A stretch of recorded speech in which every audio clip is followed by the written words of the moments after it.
ఆయన వయసు 59. 30 ఏళ్ల సర్వీసులో 56 ట్రాన్స్ఫర్లు.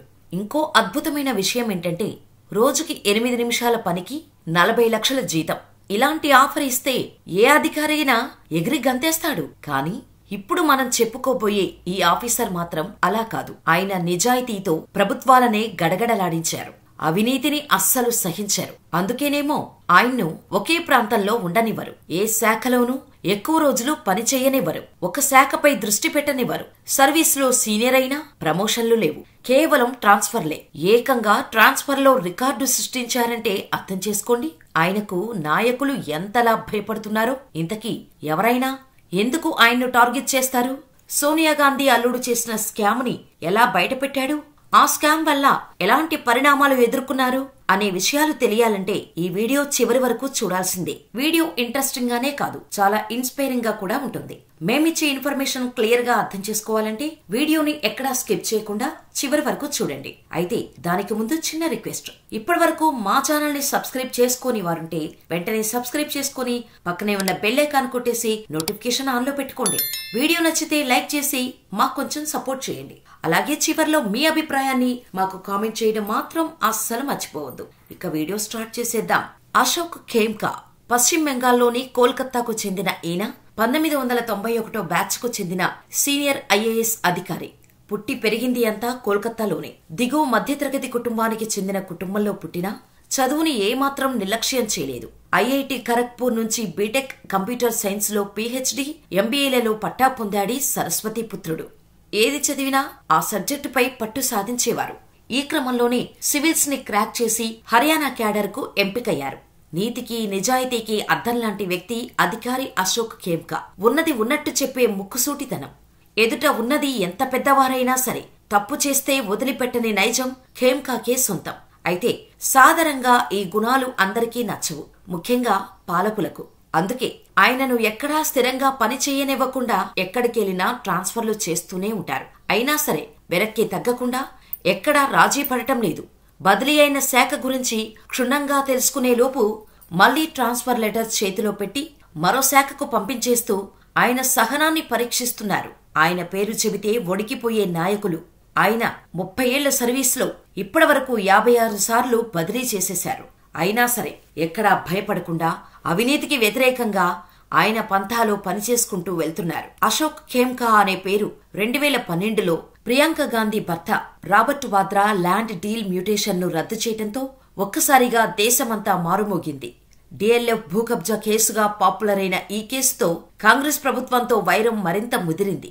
అవినీతి చేసింది మాజీ కాంగ్రెస్ అధినేత్రి సోనియా గాంధీ అల్లుడు ప్రియాంక గాంధీ భర్త అని చూస్తూ ఊరుకోలేదు.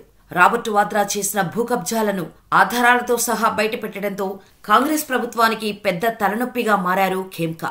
డిఎల్ఎఫ్ భూకబ్జా కేసు అప్పటి కాంగ్రెస్ ప్రభుత్వ హయాంలో సీఎంగా ఉన్న భూపేందర్ సింగ్ హుడా ప్రభుత్వ హయాంలో జరిగింది. హర్యానాలోని అమీపూర్ గ్రామంలో జరిగిన 50 ఎకరాల భూకబ్జాకు సంబంధించింది. 2007లో రాబర్ట్ వాద్రా స్కైలెట్ హాస్పిటాలిటీ అనే సంస్థను ₹1,00,000 పెట్టుబడితో ప్రారంభించారు. ఆ తర్వాత 2008లో గుర్గావ్లో ఓంకారేశ్వర్ ప్రాపర్టీస్ నుంచి 7.5 కోట్ల రూపాయలకు సుమారు 3.5 ఎకరాల భూమిని కొనుగోలు చేశారు. మరుసటి రోజే ఆ భూమి స్కైలెట్ హాస్పిటాలిటీకి మ్యూటేషన్ అయింది. కేవలం 24 గంటల్లోనే రాబర్ట్ వాద్రాకు భూమి బదలాయింపు ప్రక్రియ జరిగింది. అయితే ఈ ప్రాసెస్ పూర్తిగా కంప్లీట్ కావటానికి సాధారణంగా అయితే 3 నెలల టైం పడుతుంది. కానీ నెల తర్వాత అక్కడ బిల్డింగ్ కన్స్ట్రక్షన్ చేసేందుకు అప్పుడే భూపేందర్ సింగ్ హుడా నేతృత్వంలోని హర్యానా ప్రభుత్వం నుంచి అనుమతి వచ్చింది. దీంతో ఆ భూమి విలువ అమాంతంగా పెరిగిపోయింది. డిఎల్ఎఫ్ సంస్థ 2002 జూన్లో ఈ ఫ్లాట్ను 58 కోట్లకు కొనేలా ఒప్పందం కుదుర్చుకుంది. అంటే కేవలం కొన్ని నెలల్లోనే వాద్రా ఆస్తి విలువ దాదాపు 700% పెరిగింది.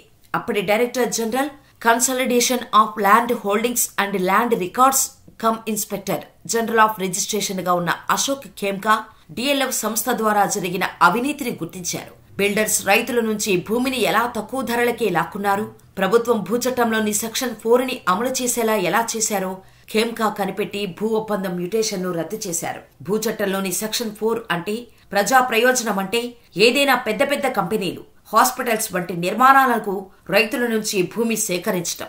రైతులు తమ భూమిని ఇచ్చేందుకు నిరాకరిస్తే భూమిని ప్రభుత్వమే స్వాధీనం చేసుకోవచ్చు అన్నమాట. దీనికోసం సెక్షన్ 6 ని అప్లై చేశారు. ఈ డిఎల్ఎఫ్ మ్యూటేషన్ రద్దు చేస్తూ ఖేమ్కా నోటీసులు జారీ చేయడంతో పెద్ద వివాదానికి దారితీశాయి. అప్పటికి హర్యానాలో ఉన్నది కాంగ్రెస్ ప్రభుత్వం. స్కామ్ చేశారని ఆరోపణలు ఎదుర్కొంటున్నది అప్పటి కాంగ్రెస్ పార్టీ అధినేత్రి సోనియా గాంధీ అల్లుడు రాబర్ట్ వాద్రా. దీంతో ఖేమ్కా ఒక్కసారిగా లైమ్ లైట్ లోకి వచ్చేశాడు. దీంతో ఎంతో నిజాయితీగా దేశంపై ఉన్న అవినీతి మరకలను తుడిచేందుకు ప్రయత్నిస్తున్న ఖేమ్కాదే తప్పు అని చెప్పటం మొదలుపెట్టారు. డిఎల్ఎఫ్ స్కామ్ గురించి తేల్చేందుకు 3 సీనియర్ ఐఏఎస్ అధికారులైన కృష్ణమోహన్, రాజన్ గుప్తా, కేకే జలాన్తో ప్యానెల్ ఏర్పాటు చేశారు. అయితే 2013 ఏప్రిల్లో వాద్రా డిఎల్ఎఫ్ కు క్లీన్ చిట్ ఇచ్చింది ప్యానెల్.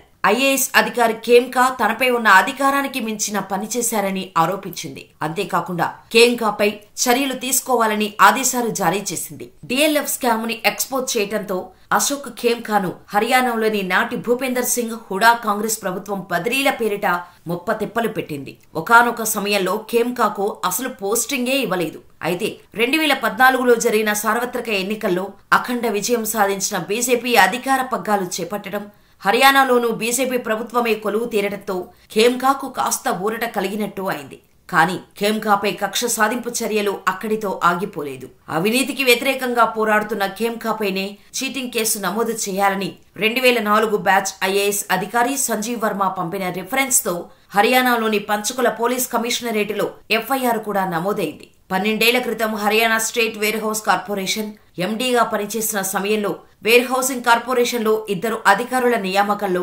అవకతవకలు జరిగాయంటూ హెచ్ఎస్డబ్ల్యూసీ ఎండీ సంజీవ్ వర్మ సూచన మేరకు పంచకుల పోలీసులు ఖేమియాతో పాటు 3 రిటైర్డ్ ఉద్యోగులపై కేసు నమోదు చేశారు. అయితే తనపై ఎన్ని ఆరోపణలు చేసినా, ఎన్ని కేసులు పెట్టినా, ఎన్నిసార్లు బదిలీలు వేటుపడినా ఎక్కడా వెనక్కి తగ్గలేదు ఖేమ్కా.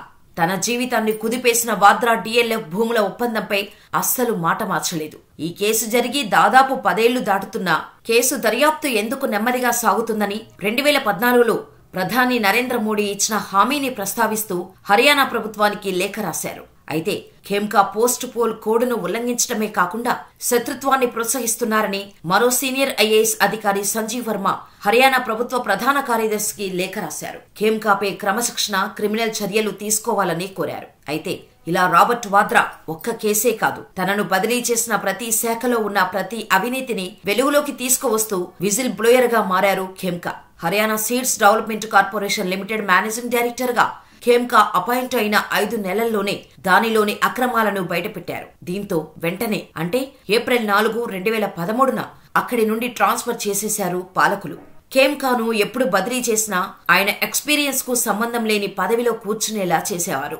అంతేకాకుండా అంతగా ప్రాధాన్యత లేని శాఖల్లోనే విధులు నిర్వహించేలా చేసేవారు. కానీ ఇవేమీ పట్టించుకునేవారు కాదు ఖేమ్కా. తన ముక్కుసూటితనంతో ఏ క్షణంలో ట్రాన్స్ఫర్ లెటర్ వస్తుందో తెలియక ఎప్పుడూ లగేజీని సర్దుకుంటే ఉంటారంట ఖేమ్కా.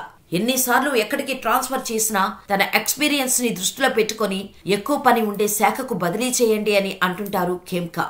అయితే హర్యానా సైన్స్ అండ్ టెక్నాలజీ శాఖకు అదనపు ప్రధాన కార్యదర్శిగా ఉన్న ఖేమ్కాకు అదే హోదాతో ఆర్కైవ్స్ శాఖకు రాష్ట్ర ప్రభుత్వం 2023 జనవరిలో బదిలీ చేసింది. ఇది ఆయనకు 56వ బదిలీ. తనకు ఈ ట్రాన్స్ఫర్ ఆర్డర్ రావటంతో హర్యానా ప్రభుత్వానికి లేఖ కూడా రాశారు ఖేమ్కా. ఆ లేఖలో ఆయన నన్ను జనవరి 9న ఆర్కైవ్స్ విభాగానికి బదిలీ చేస్తున్నట్టు ఉత్తర్వులు ఇచ్చారు. అయితే ఈ శాఖ వార్షిక బడ్జెట్ 4 కోట్ల రూపాయలు. రాష్ట్ర బడ్జెట్ లో ఆ మొత్తం 0.0025% కంటే తక్కువే. అదనపు ప్రధాన కార్యదర్శిగా నేను ఏడాదికి 40 లక్షల రూపాయల జీతం తీసుకుంటున్నాను. అంటే ఆర్కైవ్స్ విభాగం బడ్జెట్ లో ఇది 10%. ఇక్కడి వారంలో గంటకు మించి పని లేదు. మరోపక్క కొంతమంది అధికారులు తలకు మించిన పనితో సతమతమవుతున్నారు. ఇలా కొందరికి పని లేకుండా మరికొందరికి విపరీతంగా పని ఉండటం వల్ల ప్రజా ప్రయోజనాలు నెరవేరం. అయితే అవినీతిని చూసినప్పుడు నా మనసు ఎంతగానో అల్లాడిపోతోంది.